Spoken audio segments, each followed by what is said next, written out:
back, and it's time to induct someone new into our Larry Elder Honor Roll. Our honoree this week is someone from Toledo, Ohio, who overcame serious addiction and delinquency and turned his life around, and that was just the beginning. Since he's become sober, he's dedicated his life to helping others. And our next guests are two people who credit Todd Crandell for changing their entire lives. Welcome Scott and his daughter, Natasha.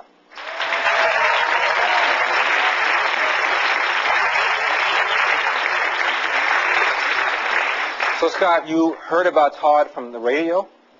Yes, sir. I was listening to the radio one morning, and I was concerned about my daughter. I was thinking about all these things, and Todd's program came on. He was on a talk show talking about helping kids against substance abuse, and I immediately started listening to it, and that's when I first heard about Todd's program. Mm-hmm. And tell us about Natasha's problems.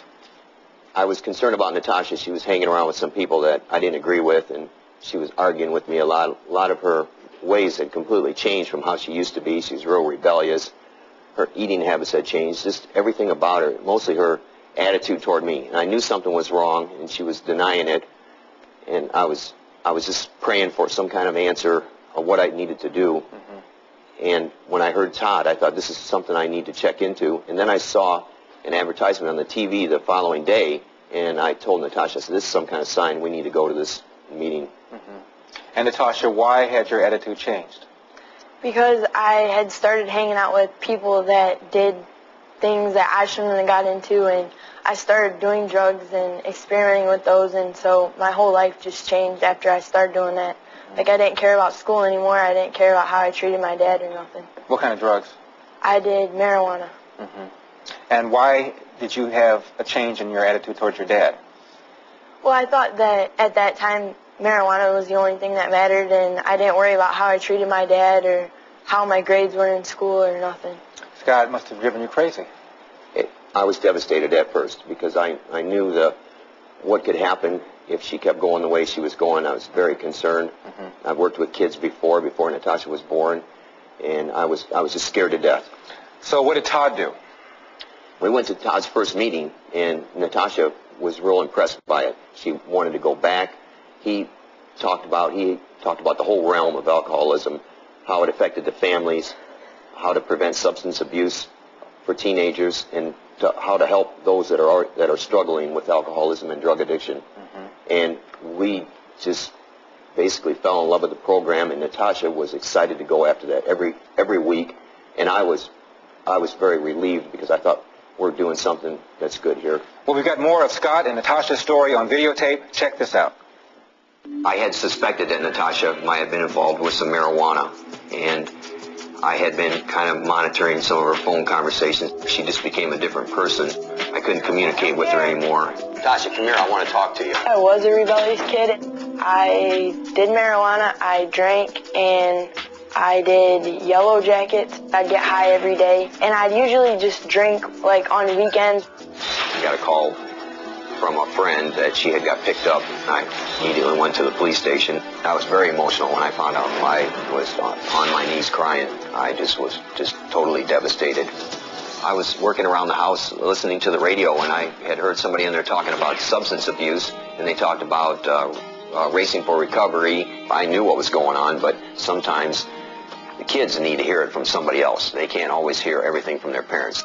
When I first met Todd, I thought that he had a lot of things in common with me. He had tattoos all over his arms, and when he told his stories, it sounded more like mine.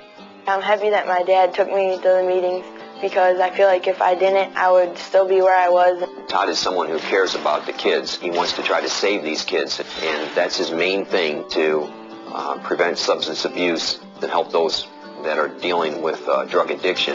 Todd's a friend because he's there for me, and I can talk to him just like I would talk to a friend. I can tell him about my problems, and he helps me out. Meeting Todd Crandell in the program Racing for Recovery has changed things around. Natasha and I are communicating. She's hanging around with better people. She's getting better grades, and I can't put a price on that. So, Natasha, where do you think you'd be now if you hadn't met Todd? I would probably be in jail or still not listening to my dad and have bad grades, and just my life would totally be different than how it is now. By the way, what are yellow jackets? They're a pill that has caffeine in it, and it just like makes your heart rate speed up, and it makes you just really hyper. All right, we're going to take a break. When we come back, we'll induct Todd Crandell into our honor roll. Do not go away.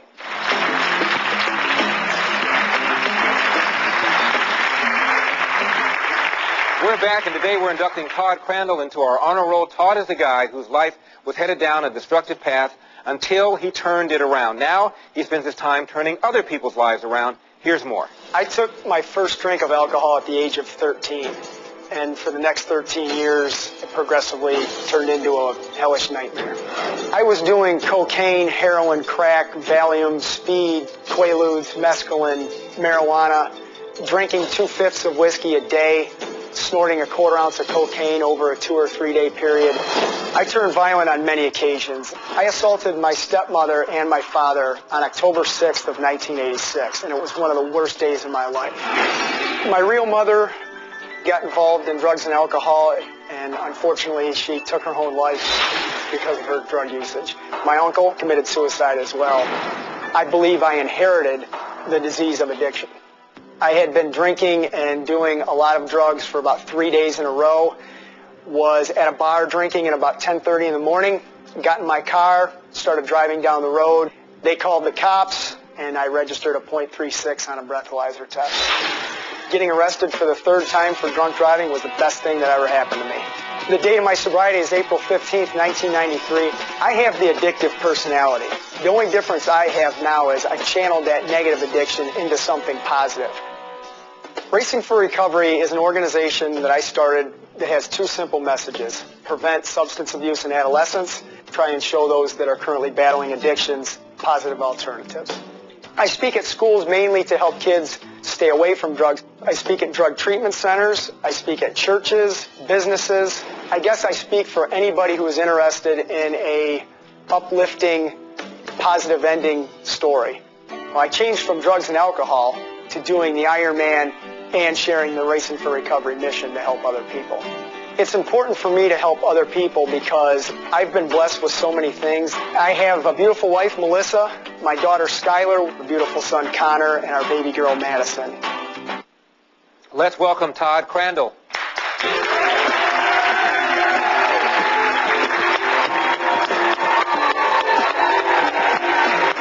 right, man. How you doing? Great. How about you? I'm doing great.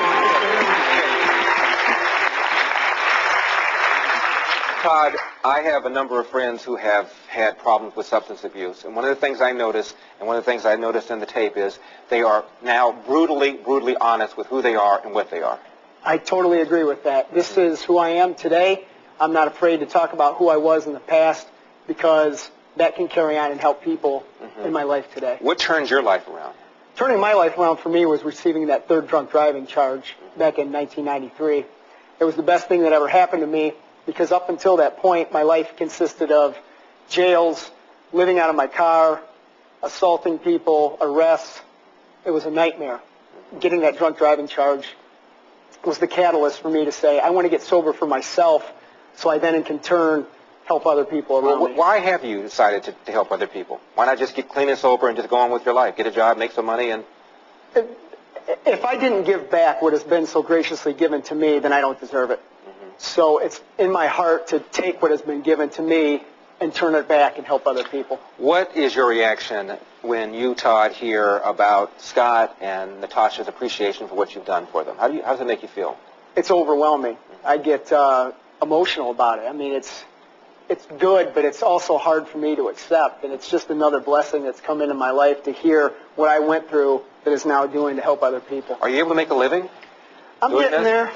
I'm trying. I've sacrificed a lot, not only personally, but my family has sacrificed a lot. But with the help of people like Scott and Natasha and the other friends that I've made through Racing for Recovery, it's all worth it. What kind of sacrifices you and your family have made? Well, ironically, I was a pharmaceutical sales representive, and I was making... You sold drugs? I sold drugs. Yeah. Good move. I sold legal drugs. Yeah, all right. Yeah. And I was making a decent living, about $70,000 a year. And once they found out about this program, they fired me for it. And since then, that was about 2 years ago, since then I've made my income being a motivational speaker, if you will. The money is not there, but the rewards are priceless. Talk about your family, your kids. We've got photos. My wife met me about a year and a half into my sobriety. She's a beautiful woman. She's an excellent mother and an amazing wife. She supports me. It's been difficult for her to go through the financial things that we've been dealing with, but she believes in what I'm doing. My baby girl, Skylar, was born 5 years to the day that I quit drinking, so another miracle. My son, Connor, and then we just had a new baby girl, Madison. Well, Todd, you know, we've got a little surprise for you, your family. Come on out, Crandell family.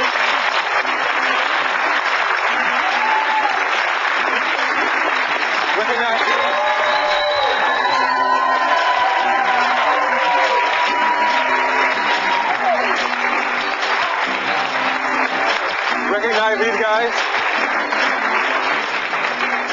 What's up? Hi, buddy. Now, not only have we flown your family out here, Todd, we're also sending you, I know, one of your favorite places, Disneyland, for the entire weekend. All right? Oh, my God. Thank you very much. We'll be right back. Don't go away.